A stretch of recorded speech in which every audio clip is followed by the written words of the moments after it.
Delhi CM కేజ్రీవాల్కి bail వచ్చే అవకాశాలున్నాయా? సువర్ణ సుప్రభాత నమస్కారములు. ట్రీ మీడియా ప్రేక్షకులందరికీ ఆహ్వానాలు, కృతజ్ఞతలు, ధన్యవాదాలు. ఢిల్లీ సీఎం కేజ్రీవాల్ గారు అరెస్ట్ అయ్యారు. మద్యం కేసులో ఆయన అదుపులోకి తీసుకొని మరి రాత్రికి రాత్రి ఆయన్ని ఈడీ ఆఫీస్కి తరలించారు.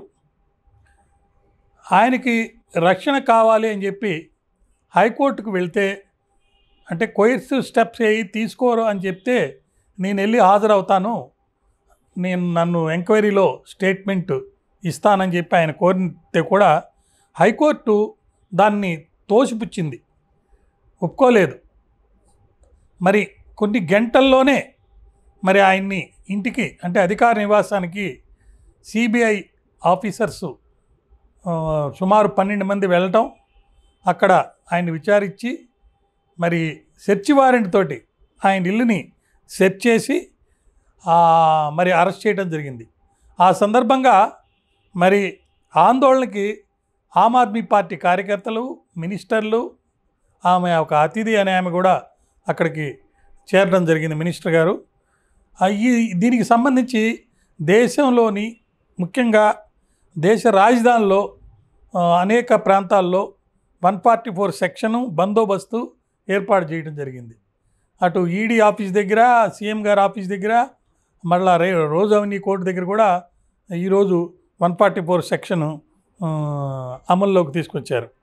మరి మద్యం విధానంతో, ఈ చర్యతోటి మద్యం విధానంతో ముడిపడినటువంటి ఈ మనీ లాండరింగ్ కేసులో ఈడీ తన యొక్క వేగాన్ని పెంచినట్టుగా మనం అనుకోవచ్చు.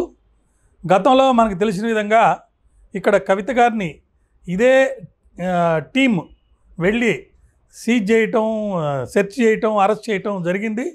ఆమె యొక్క పిటిషన్ కూడా ఈరోజు, ఆమె అరెస్ట్ ఇల్లీగల్ అని చెప్పి బెయిల్ మరియు ఇతర రిలీఫ్స్ కోసం వేసినటువంటి పిటిషన్ కూడా ఈరోజు సుప్రీంకోర్టులో హీరింగ్కి వచ్చింది. అయితే నిన్న ఢిల్లీ హైకోర్టు ఏదైతే పిటిషన్ని, కేజ్రీవాల్ గారి పిటిషన్ని మరి డిస్మిస్ చేసిన సందర్భంలో ఢిల్లీ హైకోర్టు న్యాయమూర్తులు ఇద్దరు, వాళ్ళలో సురేష్ కుమార్ కైత్, జస్టిస్ మనోజ్ జైన్తో కూడిన ఈ ధర్మాసనం ఈయన కోయర్సివ్ స్టెప్స్ తీసుకోకూడదన్న దాన్ని డిస్మిస్ చేయడం జరిగింది. ఆ డిస్మిస్ చేసిన తర్వాత ఇందాక చెప్పిన విధంగా మరి వాళ్ళ ఇంటికి వెళ్ళి సోదాలు జరిగితే, ఆ సోదాల్లో సుమారు 70,000 రూపాయలు ఇంట్లో దొరికింది. ఆ మొత్తాన్ని మరి కేజ్రీవాల్ నివాసంలో దొరికింది కాబట్టి ఈడీ అధికారులు మాకు ఇచ్చేశారు అని చెప్పి ఆప్ నేతలు చెప్పారు.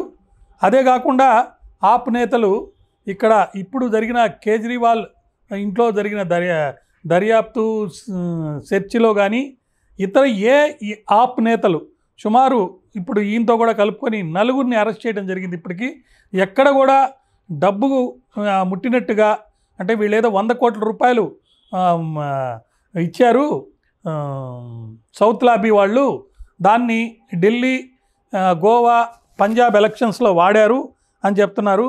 ఎక్కడ కూడా ఆ డబ్బు వీళ్ళకి ముట్టినట్టు కానీ, దాంట్లో భాగం కొంత డబ్బుని మరి వీళ్ళ దగ్గర నుంచి సీజ్ చేసినట్టు కానీ ఎక్కడా జరగలేదు.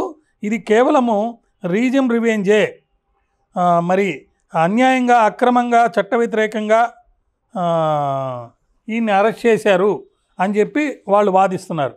ఇప్పటికీ ఈ కేసులో ఆప్ ఆద్మీ పార్టీకి సంబంధించి 4గురిని ఇప్పటికీ అరెస్ట్ చేయడం జరిగింది. వాళ్ళలో deputy chief minister Manish Sisodia, Rajya Sabha members Sanjay Singh, former party communication incharge Vijay Nair. మరి ఇంకొక సందర్భంలో, ఇంకొక కేసులో Delhi former health minister Satyendra Kumar Jain కూడా ఇంకొక కేసులో అరెస్ట్ చేయడం జరిగింది.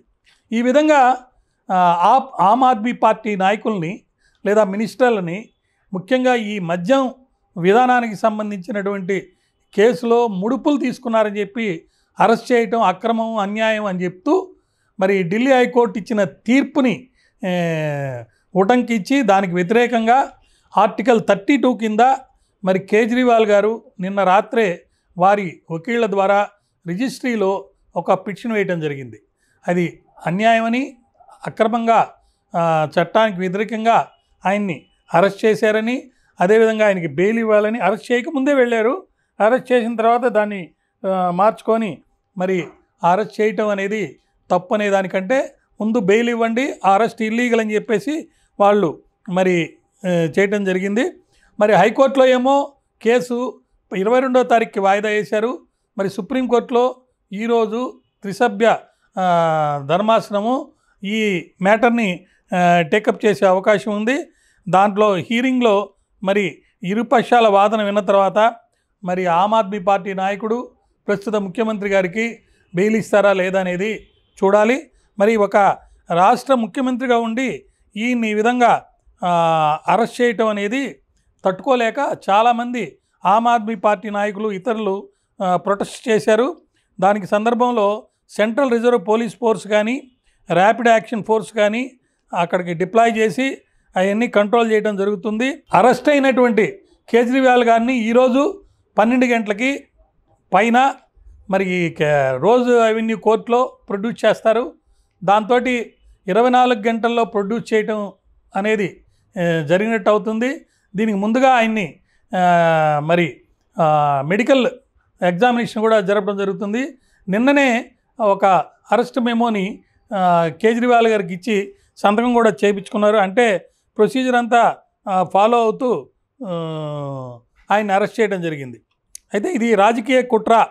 దేశంలో అనేక రాష్ట్రాల్లో ఆప్ ప్రభుత్వాన్ని ఏర్పరిచే విధంగా మరి పోరాటాన్ని జరుపుతుంది, అతి వేగంగా పోరాటం చేస్తుంది. అంతేకాకుండా కాంగ్రెస్తో కూడా పొత్తు పెట్టుకుంది. కాబట్టి ఇంతకుముందు 2 సార్లు ఢిల్లీలో బీజేపీ పార్టీని నిలవరింపజేయడం జరిగింది. ఈ పరిస్థితుల్లో ఈయన అరెస్ట్ చేయటం ఒక విధంగా పొలిటికల్ స్ట్రాటజీ కూడా అని ఒక వాదన ఉంది. బీజేపీ పార్టీలో చేరిన వాళ్ళనైతే చేరితే వాళ్ళ మీద ఈడీ, సిబిఐ, ఐటీ దాడులు ఉండవు. చేరకపోతే వాళ్ళ మీద ఈ దాడులు ఉండి వాళ్ళని ఒత్తిడి చేసి చేర్చుకునే పద్ధతి లేకపోతే రాజకీయ ఎత్తుగడ మరి ప్రస్తుతం ఉన్న సెంట్రల్ గవర్నమెంట్లో ఉన్న పార్టీ చేస్తుందని చెప్పి వాదిస్తున్నారు. అయితే ఇక్కడ మనం గమనించాల్సింది 9 సార్లు ఆయనకి సమ్మన్లు ఇచ్చినా కూడా ఆయన ఈడీ అఫీషియల్స్ ముందర హాజరవ్వలేదు. అంతకుముందు ఆయన సిబిఐ ముందు హాజరైనప్పుడు 7-8 గంటలు ఆయన్ని విచారించడం జరిగింది. అయితే దాంతో సంబంధం లేకుండా ఈడీ అఫీషియల్స్కి ఇచ్చిన సమ్మన్స్లో ఆయన హాజరు కాకపోయినందువల్ల ఆయన మీద రోజౌని కోర్టు నుంచి కూడా సమ్మన్ ఇప్పించడం జరిగింది. అక్కడ సమ్మన్ వెళ్ళి అక్కడ అటెండ్ అయ్యి పూచీకత్తు మీద బయటకు వచ్చారు. నేను హాజరవుతానని చెప్పారు. కానీ కోయర్సివ్ స్టెప్స్ తీసుకుంటారు, నన్ను అరెస్ట్ చేస్తారు. కాబట్టి అరెస్ట్ లేకుండా, కోయర్సివ్ స్టెప్స్ లేకుండా మరి ప్రొటెక్షన్ ఇవ్వాల్సిందని చెప్పి ఢిల్లీ హైకోర్టుకి వెళ్ళడం జరిగింది. ఢిల్లీ హైకోర్టులో ఆయన చుక్కెదురైంది.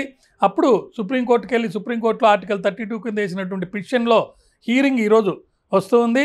ఈ సందర్భంగా ప్రత్యేక కోర్టులో ఈయన హాజరుపరిచినప్పుడు అక్కడ మరి రిమాండు చేస్తారా లేదా, ఒకవేళ చేస్తే ఆ రిమాండ్ ఇల్లీగల్ అని దాని మీద పోరాడతారా, లేకపోతే బెయిల్ పెట్టి బయటకు వస్తారా అనేది చాలా ముఖ్యమైన విషయం. ఇక 2 ముఖ్యమైన విషయాలు, ఈయనకి బెయిల్ వస్తుందా రాదా అనేది ఒకటి. రెండోది, ఈయన ముఖ్యమంత్రిగా ఉన్నాడు కాబట్టి గవర్నర్ గారికి యొక్క అనుమతి ఈయన అరెస్ట్ చేసే ముందర అవసరమా లేదా అనేది చాలా విస్తృతంగా చర్చ జరుగుతుంది లీగల్ సర్కిల్స్లో. ఢిల్లీ మద్యం కేసులో ఇప్పటిదాకా సుమారు 16 మందిని అరెస్ట్ చేశారు. అంతేకాకుండా కేజ్రీవాల్ గారి పేరు ఇప్పుడు దాకా వేసినటువంటి ఛార్జ్షీట్స్లో కానీ లేకపోతే ఇతర రిమాండ్ రిపోర్ట్స్లో కానీ అనేక సందర్భాల్లో ఈయన కూడా పెద్ద తలకాయి, ఈయన కాన్స్పిరసీ చేశాడని చెప్పి ఈయన గురించి కూడా అక్కడక్కడ ఈయన పేరు ప్రస్తావించడం జరిగింది. అయితే ఇప్పుడు కవిత గారు ఇచ్చినటువంటి స్టేట్మెంట్స్, అంతకుముందు అప్రూవర్స్గా మారిన శరత్ చంద్రారెడ్డి, బుచ్చిబాబు మరియు అమిత్ అరోరా వీళ్ళందరూ ఇచ్చినటువంటి స్టేట్మెంట్స్, ఇప్పుడు ఇవన్నీ కూడా కూలంకుషంగా వీటి విషయాలు రెఫర్ చేస్తూ రిమాండ్ రిపోర్ట్లో మెన్షన్ చేసే అవకాశం ఉంది.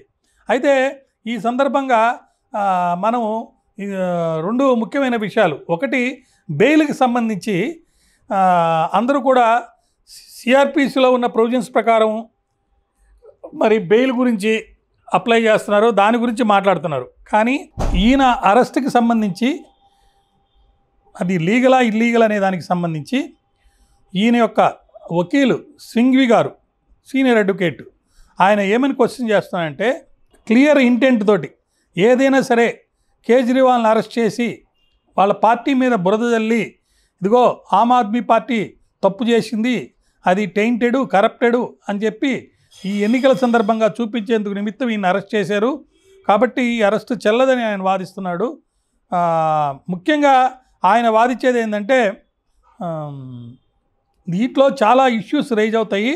అసలు ఒక పొలిటికల్ పార్టీ అనేది యాంటీ మనీ లాండరింగ్ లాలో ఉన్న చట్టాలకు సంబంధించి కవర్ అవుతుందా లేదా, ఇక్కడ వ్యక్తిగతంగా వీళ్ళెవరు కరప్షన్ చేసినట్టు డబ్బు తీసుకున్నట్టుగా లేదు, పార్టీ కోసంగా డబ్బు తీసుకొని ఆ డబ్బుని ఎన్నికల్లో వాడారు అనేది. కాబట్టి యాంటీ మనీ లాండరింగ్ లాలో ఉన్న చట్టాల కింద కవర్ కాదు అనేది ఒక వాదన. రెండోది, ఆయన ఎందుకు అప్పీర్ కావడం లేదంటే కోయర్సివ్ స్టెప్ తీసుకొని ఆయన్ని అరెస్ట్ చేస్తారని ఒక అప్రిహెన్షను వచ్చేటట్టుగా ఈడీ బిహేవ్ చేస్తుంది. కాబట్టి ఆయన సమ్మన్స్ కింద వెళ్ళి అటెండ్ కావడం లేదని చెప్పారు. అదేవిధంగా హైకోర్టులో ఆయన వాదన కూడా కోయర్సివ్ స్టెప్స్ తీసుకోకుండా ప్రొటెక్షన్ ఇవ్వమని అడిగితే అది ఇవ్వలేదు. కాబట్టి ఈ పరిస్థితుల్లో ఆయన అక్కడ హాజరైతే ఆయన అరెస్ట్ చేస్తారు కాబట్టి ఆయన హాజరు కావడం లేదు. తర్వాత ఆయన నార్మల్ ఒక క్రిమినల్ కాదు, ఒక ముఖ్యమంత్రిగా పనిచేస్తున్నారు. సొసైటీలో కావాల్సినన్ని సంబంధాలు ఆయనకు ఉన్నాయి కాబట్టి ఆయన ఎక్కడికి పారిపోయే అవకాశం లేదు. ఫిజికల్గా నేను అప్పీర్ కాగలుగుతాను ఎక్కడైనా కానీ, లేదంటే వర్చువల్గా ఆయన్ని ఎగ్జామిన్ చేసుకోవచ్చు ఎంత సమయం అయినా సరే. కానీ ఆయనకి ప్రొటెక్షన్ అనేది కావాలని చెప్పేసి కోర్టులో ఆయన వాదించడం జరిగింది. మరి అంతేకాకుండా ఈ 2021-22 సంవత్సరాల్లో వచ్చిన ఈ పాలసీని అప్పుడు అనేక మంది వ్యతిరేకించినందువల్ల దాన్ని క్యాన్సిల్ చేశారు. కాబట్టి ఈ కరప్షన్ అనేది జరగలేదని చెప్పేసి అప్పుడు వాళ్ళ వాదన. అయితే లెఫ్టినెంట్ గవర్నర్ సక్సేనా గారు, వికే సక్సేనా గారు రికమెండ్ చేశారన్నమాట ఇంట్రాగేట్ చేయాలని చెప్పేసి. దాని మీద బేస్ చేసుకొని మరి దీని మీద ఎంక్వైరీ జరిగింది. ఇందాక చెప్పిన విధంగా సుమారు 16 మంది అరెస్ట్ అయ్యారు. అయితే ఇప్పుడు దాకా అరెస్ట్ అయిన వాళ్ళల్లో మంత్రులు ఉన్నారు కానీ ముఖ్యమంత్రులు అనేవాళ్ళు ఈ కేసుకి సంబంధించి లేరు. అయితే ఒక ముఖ్యమంత్రికి సంబంధించి ఏమైనా కోర్టులో అరెస్ట్ చేయడం ఇల్లీగల్ అని వాదించాలంటే దానికి ఒక కేసులా కానీ లేకపోతే ఒక సెక్షన్ కానీ చూపించి దాని మీద బేస్ చేసుకొని ఒక ఆర్గ్యుమెంట్ అనేది చెప్పాల్సి వస్తుంది. అయితే దీనికి సంబంధించి ఇప్పుడు దాకా జరిగినటువంటి వాదనలో ఓ పర్టికులర్ సెక్షన్ అనేది ఈడీ యాక్ట్ కింద చెప్పకపోయినా కూడా మరి కాన్స్టిట్యూషన్ ఆఫ్ ఇండియాలో ఆర్టికల్ 361 అని ఉంది. ఈ ఆర్టికల్ ప్రకారము ఇమ్యూనిటీస్ ఇచ్చారు కొంతమందికి, వాళ్ళల్లో ప్రెసిడెంట్ ఆఫ్ ఇండియాకి, గవర్నర్స్కి, అదేవిధంగా హై ర్యాంకింగ్ అఫీషియల్స్కి. వాళ్ళు టర్మ్లో ఉన్నప్పుడు కనుక అరెస్ట్ చేయాల్సి వస్తే వాళ్ళకి ప్రొటెక్షన్ ఉంది. కానీ చీఫ్ మినిస్టర్ అని స్పెసిఫిక్గా ఎక్కడ కూడా ఈ ఆర్టికల్లో మరి ప్రొటెక్షన్ ఇవ్వలేదు. అయితే వకీళ్ళు దీన్ని ఇంటర్ప్రెట్ చేస్తూ అటువంటి సిమిలర్ ప్రొటెక్షన్ చీఫ్ మినిస్టర్కి కూడా ఉంది అని చెప్పి వాదించే అవకాశం ఉంది. అదేవిధంగా ఒక ముఖ్యమంత్రిని అరెస్ట్ చేసినప్పుడు ఆయన చేసేటువంటి పబ్లిక్ డ్యూటీస్కి ఇది డిస్రప్షన్ కాబట్టి ఒక కాన్స్టిట్యూషనల్ క్రైసిస్ అనేది వచ్చేదానికి అవకాశం ఉంది. కాబట్టి functioning of the state government అనేది కూడా ఇబ్బందిగా అవుతుంది. కాబట్టి ఒక ముఖ్యమంత్రిని అరెస్ట్ చేసే ముందల ఒక గవర్నర్స్ పర్మిషన్ తీసుకోవాలి. అంతేకాకుండా ఆయనకి ప్రొటెక్షన్ కూడా ఉంది, ఇమ్యూనిటీ ఉంది అని చెప్పి కూడా వాదించే అవకాశం ఉంది. ఈ పరిస్థితుల్లో మరి సెక్షన్ 19 మరియు సెక్షన్ 45 ఆఫ్ పిఎంఎల్ఏ యాక్ట్ కనుక మనం చూస్తే సిఆర్పిసిలో ఉన్న ప్రొవిజన్స్కి ప్రకారము ఈయనకి అరెస్ట్ కానీ బెయిల్ కానీ జరగదు. Notwithstanding anything contained in CrPC అని రాశారు. కాబట్టి 19లో చెప్పిన విధంగా ఈడీ ఆఫీసర్ కనుక రీజన్ టు బిలీవ్ ఉంటే ఇతను నేరం చేశారని ఈయన అరెస్ట్ చేయొచ్చు. అప్పుడు అరెస్ట్ చేసిన తర్వాత ఈయన్ని కన్సర్న్ కోర్టులో ప్రొడ్యూస్ చేసినప్పుడు అక్కడ బెయిల్ కూడా సెక్షన్ 45 ప్రకారము not standing anything in CrPC ఉంది కాబట్టి ఈడీ యాక్ట్లో చెప్పిన విధంగా కండిషన్స్ని కంప్లై చేస్తూ ఈడీ యాక్ట్లో చెప్పిన గ్రౌండ్స్ ప్రకారం కన్సిడర్ చేస్తూ ఈయనకి బెయిల్ ఇవ్వటం అనేది జరుగుతుంది, అంతేగాని సిఆర్పిసి ప్రకారం కాదు. అదేవిధంగా ఈయనకి సంబంధించి 9 సార్లు ఈయన సమ్మన్స్ తీసుకొని రాకుండా ఉన్నందువల్ల 2 సార్లు ఈయన మీద కంప్లైంట్స్ రోజు అవని కోర్టులో ఇచ్చారు.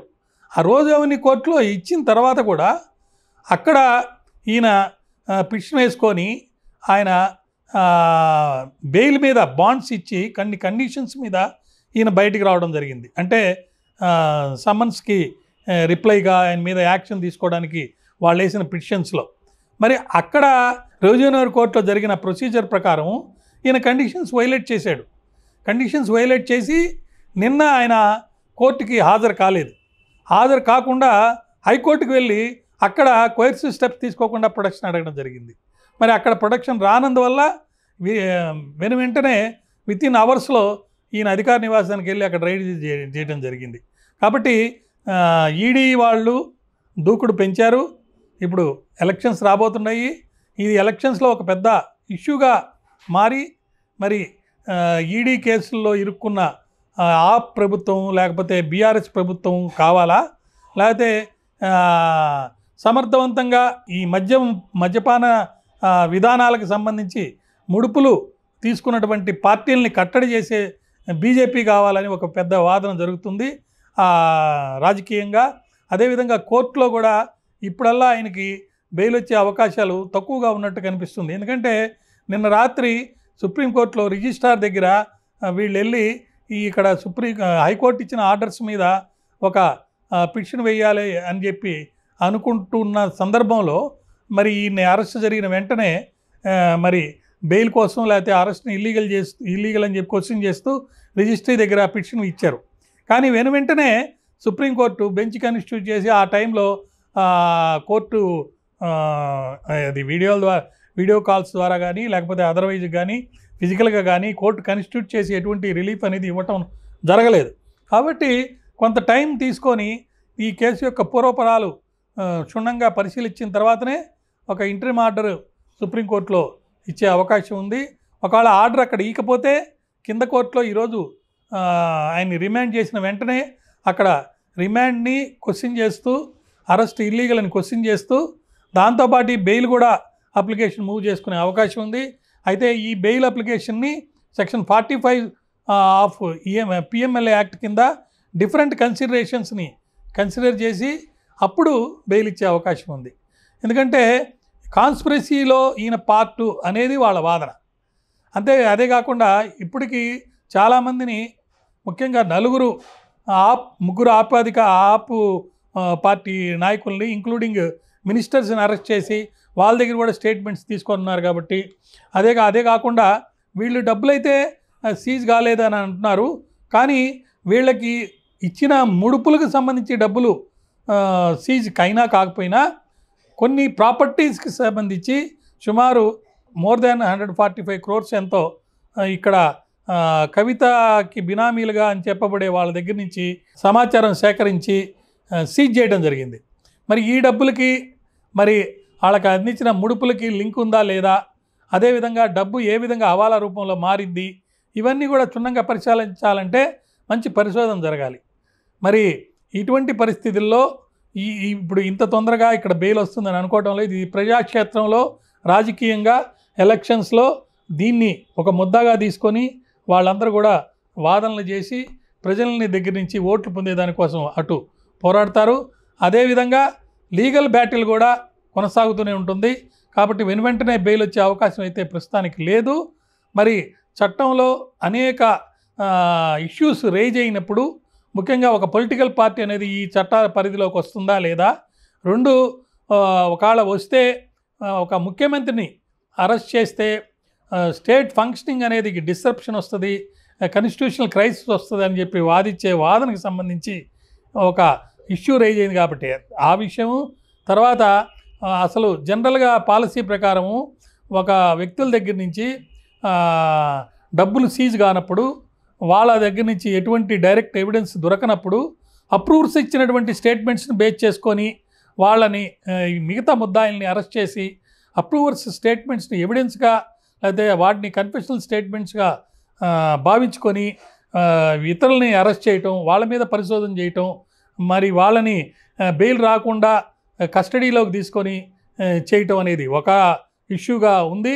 అదేవిధంగా ఈ ప్రొసీజర్ ఇల్లీగాలిటీస్ లేదా అరెస్ట్ చేసిన తర్వాత వాళ్ళు చేసే పద్ధతులు, ఒక వ్యక్తికి చెవి మీద కొడితే అతనికి ఒక ముద్దాయికి చెవి వినికిడి శబ్దం పోయిందని చెప్పి అలా బెదిరించి కూడా చాలామంది దగ్గర కన్ఫెషనల్ స్టేట్మెంట్ తీసుకున్నారని, అట్లా భయపడే శరత్ చంద్రారెడ్డి గారు, బుచ్చిబాబు లాంటి వాళ్ళు ఇచ్చారని స్టేట్మెంట్స్ కూడా ఒక వాదన తీసుకున్నారు. ఇవన్నీ ఇష్యూస్ కూడా ఒక కాన్స్టిట్యూషనల్ బెంచ్కి రెఫర్ చేసి, కాన్స్టిట్యూషనల్ బెంచ్ అంటే ఆర్టికల్ 146 ఎంత ఉంది, దాని ప్రకారం 5 మంది మినిమం జడ్జెస్, సిట్టింగ్ జడ్జెస్ కూర్చొని దాని మీద చర్చించి లీగల్ కాన్సిక్వెన్సెస్ చూసి, ఇంటర్ప్రిటేషన్స్ చూసి ఒక సుష్టంగా ఒక తీర్పు అనేది రావాల్సినటువంటి ఆవశ్యకత ఎంతైనా ఉంది. చట్ట వ్యతిరేకంగా లేకపోతే చట్టానికి లొసుగులు ఉంటే దాన్ని అడ్వాంటేజ్ తీసుకొని అధికారాన్ని చేపట్టి అధికారంతో ఉన్నటువంటి పవర్స్ని వాడుకొని మిస్యూజ్ చేసి డబ్బు సంపాదించే వ్యక్తులకి చట్టపరమైన చర్యలు కొంత డిలే అయితే జరుగుండొచ్చు, ఉంటాయి. కాబట్టి రాజకీయం అనేది వ్యాపారం కాదు. రాజకీయం కింద చట్ట వ్యతిరేక పనులు చేయడానికి నాయకులు ముందుకు వెళ్ళకూడదు. నీతిగా, నిజాయితీగా, నైతికంగా మరియు సామాజికంగా మరియు విధి విధానాల మీద పోరాడి ప్రజల్ని మెప్పించి ప్రజా ప్రతినిధులుగా ఎన్నిక కాబడి రాజకీయంగా మరి డెమోక్రటిక్ ప్రిన్సిపల్స్ పాటిస్తూ ప్రజలకి ఉపయోగపడే విధంగా వీళ్ళందరూ పాటుపడాలని ఆశిస్తూ, ఈ కేసుల్లో జరిగేటువంటి ఈ చట్టపరమైన చర్యలు కానీ లేకపోతే రాజకీయంగా జరిగేటువంటి చర్చలు కానీ ప్రజలందరూ ఆలకిస్తున్నారు, చూస్తున్నారు.